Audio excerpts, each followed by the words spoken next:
ఆ అబ్బాయికి పెళ్లి ఫిక్స్ అయిపోయింది. కొన్ని రోజుల్లో పెళ్లి అంతా బాగానే ఉంది. పెళ్లి కోసం ఆ పనుల్లో యువకుడు అలా ఇంటి నుంచి వెళ్ళిన ఆ యువకుడు శవమై కనిపించాడు. చెరువు పక్కనే పల్సర్ బైక్, చెరువులో డెడ్ బాడీ. చంపారా లేక ప్రమాదమా? ప్రమాదం ఎలా అనుకోవాలి? నిత్యం వెళ్ళే ఆధారిలో వాహనం నడవడం బాగానే తెలుసు.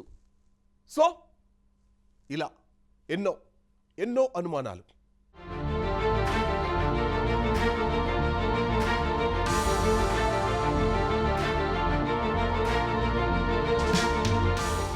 సంగారెడ్డి జిల్లాలో విషాదం నెలకొంది. నెల రోజుల్లో పెళ్లి కావలసిన ఓ యువకుడు నదిలో పడి మరణించాడు. 3 రోజుల క్రితం అదృశ్యమైన ఆ యువకుడి మృతదేహం నాల్కల్ మండలం రాఘవపూర్ గ్రామ శివార్లోని మంజీరా నదిలో లభ్యమైంది.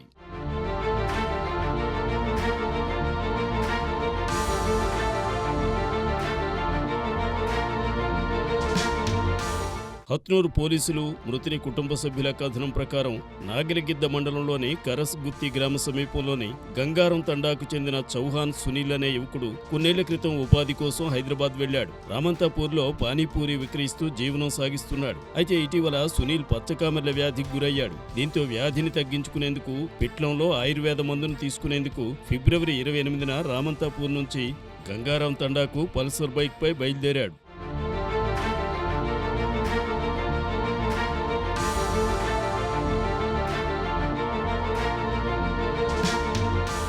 స్వగ్రామానికి బయలుదేరిన సమయంలో 2-3 సార్లు కుటుంబ సభ్యులకు ఫోన్ చేసి మాట్లాడాడు. కానీ ఇంటికి మాత్రం చేరుకోలేదు. దీంతో కంగారు పడిపోయిన కుటుంబ సభ్యులు సునీల్కు కాల్ చేయగా స్విచ్ ఆఫ్ వచ్చింది. దీంతో ఏమైపోయాడోనని కుటుంబ సభ్యులు కంగారు పడిపోయారు. హత్నూర్ పోలీసులు పెట్రోలింగ్ నిర్వహిస్తుండగా రాఘవాపూర్ సమీపంలోని మంజీరా నది వద్ద రోడ్డు పక్కన పల్సర్ బైక్ కనిపించింది. ఆన్లైన్లో బైక్ నెంబర్ను పరిశీలించగా కరస్గుత్తి గంగారం తండాకు చెందిన సునీల్గా తేలింది.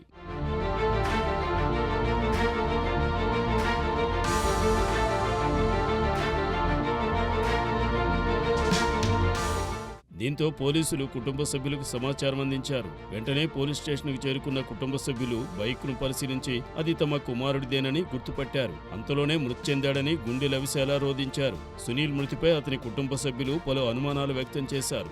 ఎవరో హత్య చేసి నదిలో పడేసి ఉండొచ్చని అనుమానం వ్యక్తం చేశారు. కాగా మృతదేహాన్ని పోస్టుమార్టం నిమిత్తం జహీరాబాద్ ప్రభుత్వ ఆసుపత్రికి తరలించారు. కుటుంబ సభ్యుల ఫిర్యాదు మేరకు పోలీసులు మిస్సింగ్ కేసు నమోదు చేసుకుని దర్యాప్తు చేపట్టారు.